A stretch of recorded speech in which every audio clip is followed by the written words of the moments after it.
Bonjour à tous et bienvenue sur Nature Co, ce magazine environnemental qui vous est proposé par l'association Renatura Congo. Pour ce 26e numéro, j'ai le plaisir de vous recevoir ici au biocentre Marino Raimondi de Tandunboma dans le district de Chiambansassi, à une cinquantaine de kilomètres de la ville de Pointe-Noire. C'est ici, en 2018, que la société Green Service s'est lancée dans la construction d'un site de land farming afin de traiter les déchets des industriels opérant en République du Congo. Nous allons maintenant partir à la découverte de ce site de traitement biologique des bouts de forage et autres déchets industriels afin d'en découvrir un petit peu plus sur cette initiative environnementale. Au travers de ce nouveau numéro, j'espère aussi, pourquoi pas, vous montrer l'importance de gérer efficacement ces déchets industriels et surtout limiter leur impact sur notre santé et l'environnement.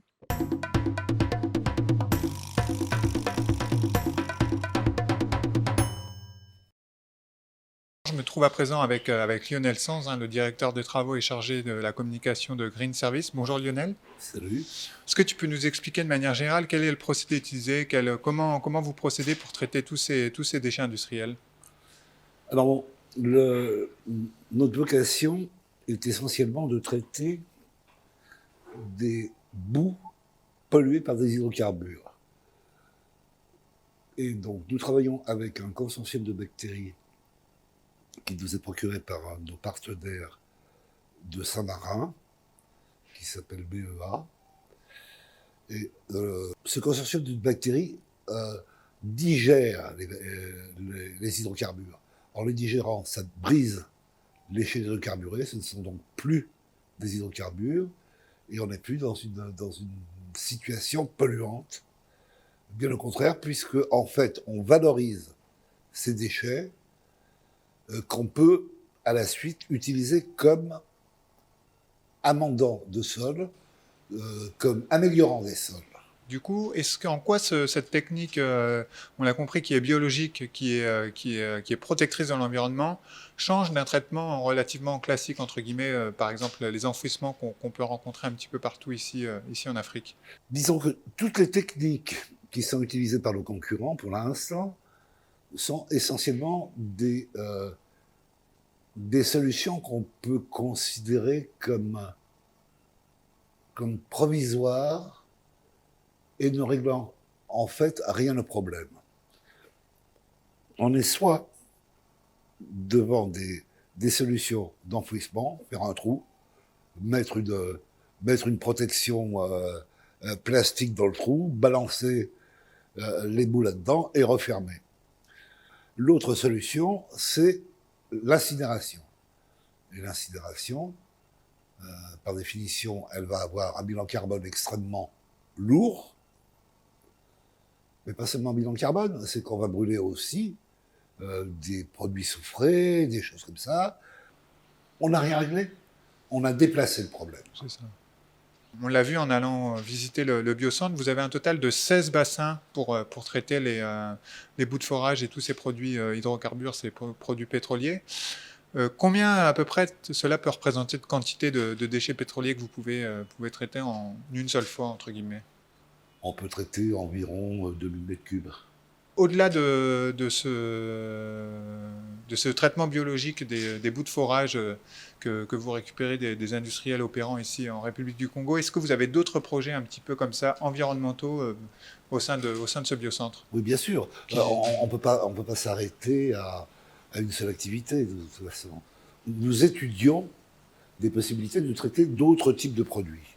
Mais pour l'instant, c'est à l'étude et nous n'avons pas vraiment de programme lancé, si ce n'est un compostage de matière organique issue de la restauration. Vous avez aussi des infrastructures qui sont là pour favoriser la protection de l'environnement dirais-je, au sein de ce biocentre. Je pense notamment à ce projet de château d'eau qui est en réflexion au sein de Green Service. Le château d'eau que nous comptons construire, nous sommes bloqués parce que, comme nous avons peu d'activités actuellement, on a peu de rentrée d'argent. Donc on est coincé sur le château d'eau, qui est un investissement quand même relativement important. Mais donc pour l'instant, nous avons monté une fontaine pour le village, pour les villageois, sur laquelle on leur fournit de l'eau potable. Malheureusement, on ne peut leur fournir de l'eau potable que lorsque notre centrale thermique fonctionne. Alors, elle ne fonctionne que lorsque nous avons des activités sur place. On ne va pas faire tourner la centrale pour rien. La centrale, alors qu'on n'est pas sur place, dépenser du carburant. Donc, l'idée est, avec ce château d'eau, qui va normalement faire 10 000 litres, c'est de pouvoir fournir en permanence cette fontaine, mais pas seulement. Ça nous fait aussi une réserve incendie extrêmement importante. Le château d'eau va être situé, grosso modo, au milieu de notre ensemble de bâtiments, ce qui fait que si on a un problème d'incendie, on pourra le régler très facilement grâce à cette ville. Outre le château d'eau, on a aussi un laboratoire à construire. Et on a aussi un centre de formation qu'on aimerait monter, sur lequel on a juste les fondations qui sont en place et qu'on a différé si dédié. D'accord, très bien. Merci Lionel en tout cas pour ces explications claires. Et j'espère, pourquoi pas, à très vite sur un prochain numéro de Nature & Co.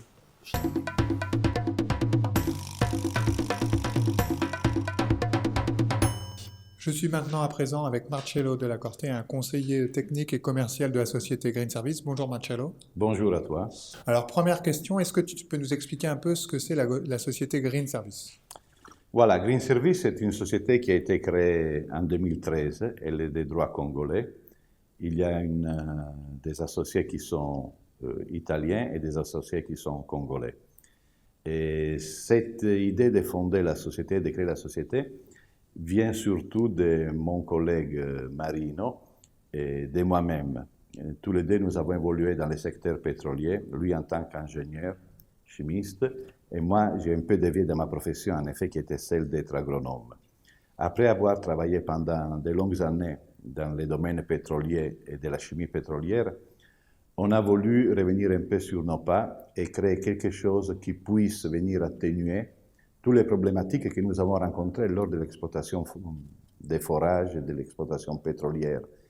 Et donc, l'idée, c'était comment contrecarrer la pollution venant de l'industrie pétrolière. Du coup, tu parlais que vous travaillez beaucoup avec différentes institutions de Saint-Marin sur le développement de ce projet de biocentre. Mais est-ce que vous avez d'autres partenaires qui vous accompagnent, alors que ce soit sur ce projet de biocentre, mais pourquoi pas d'autres activités de Green Service? Voilà, nous avons bénéficié depuis le départ de l'appui des institutions du Congo, en particulier du ministère de la Recherche scientifique et de l'innovation technologique, qui nous accompagne jusqu'à présent dans tous nos projets. Et en particulier, nous bénéficions de l'appui de l'Institut national de recherche en sciences exactes et naturelles, et on collabore avec l'Institut de recherche agronomique et forestière. Car dans son statut, Green Service a la protection de l'environnement, mais aussi la promotion de l'agriculture biologique. Donc, depuis plusieurs années, nous avons cette collaboration fructueuse avec ces instituts du ministère. D'accord, très bien, merci Marcello pour ces explications claires. Alors une autre question qui n'est pas forcément liée à celle que je viens de te poser, mais on a vu avec Lionel que les produits qui étaient traités dans le biocentre étaient ensuite réutilisés, pourquoi pas, parfois comme fertilisants. Une fois que nous savons que ces boues ne sont plus contaminées, on peut profiter pour les utiliser en tant qu'amendant agricole, c'est-à-dire dans les sols sablonneux qui sont aux alentours de notre zone et qui caractérisent la zone de Tandoumboma, on peut améliorer la structure physique des sols. Donc, d'une certaine façon, on améliore, comme tu venais de le dire aussi, la fertilisation. La fertilisation et puis la qualité du sol. La qualité du sol. Okay. Et donc, nous avons lancé un projet pilote pour planter et des palmiers à huile. Et cela a été fait en association avec la société Eni Congo. Et les résultats sont assez spectaculaires, et les plantes poussent assez bien. Et nous avons choisi les palmiers à huile parce qu'on a pensé que les gens savent déjà entretenir ces cultures. Ils savent déjà comment produire d'une façon traditionnelle l'huile. Et il y a aussi un marché local. Voilà un peu l'objectif de l'objectif, Ok. oui. Du coup, si j'ai bien compris, c'est palmiers à huile qui sont vraiment juste à côté du biocentre de Tandun-Boma, servent vraiment à la communauté et aux gens du village de Tandun-Boma? Voilà, c'est à eux et c'est une façon pour les pousser sur une économie Oui, alternative c'est vraiment, au c'est niveau. vraiment un projet communautaire. Mais en tout cas, merci Marcello pour ces échanges vraiment riches en explications et tout aussi intéressantes les unes que les autres. Et je voudrais, si vous me le permettez, faire une petite introduction. Nous sommes au Congo. Le Congo, c'est un pays qui nous a accueillis à bras ouverts. Et je trouve que c'est notre devoir non seulement de faire du travail utile et sérieux, mais aussi d'apporter une aide aux populations avec des projets sociaux ou à des classes démunies et défavorisées. Et ben, vraiment merci en tout cas Marcello. Et donc j'espère, pourquoi pas, comme je te disais, à très vite sur un prochain numéro.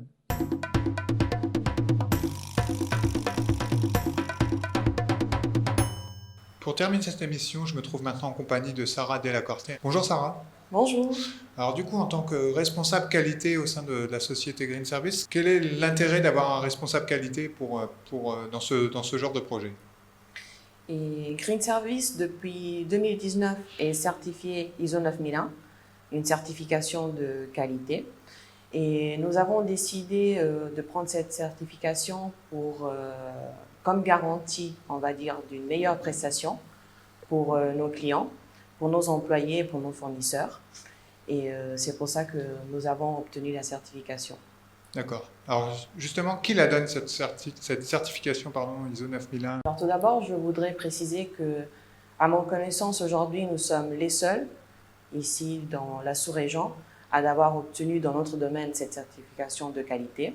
Il y a des entreprises qui sont qualifiées pour délivrer ces types de certifications, comme Bureau Veritas ou SGS.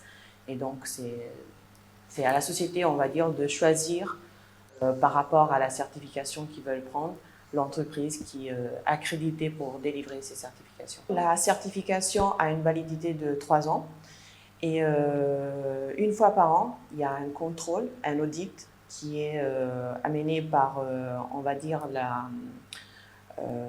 la société qui délivre la certification. Et donc, ils font des contrôles d'évaluation, que le système pendant toute l'année a été bien respecté et mis en place.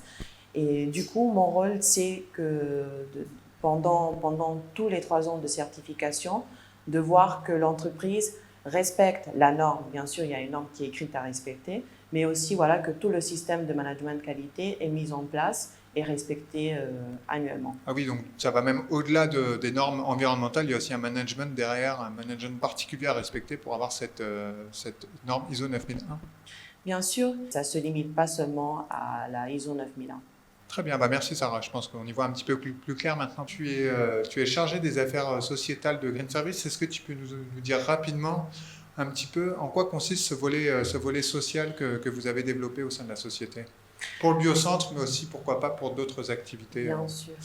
Alors, depuis que nous avons construit le centre de traitement biologique à Tandun-Boma, à 50 km de Pointe-Noire, nous avons mené plusieurs actions sociétales.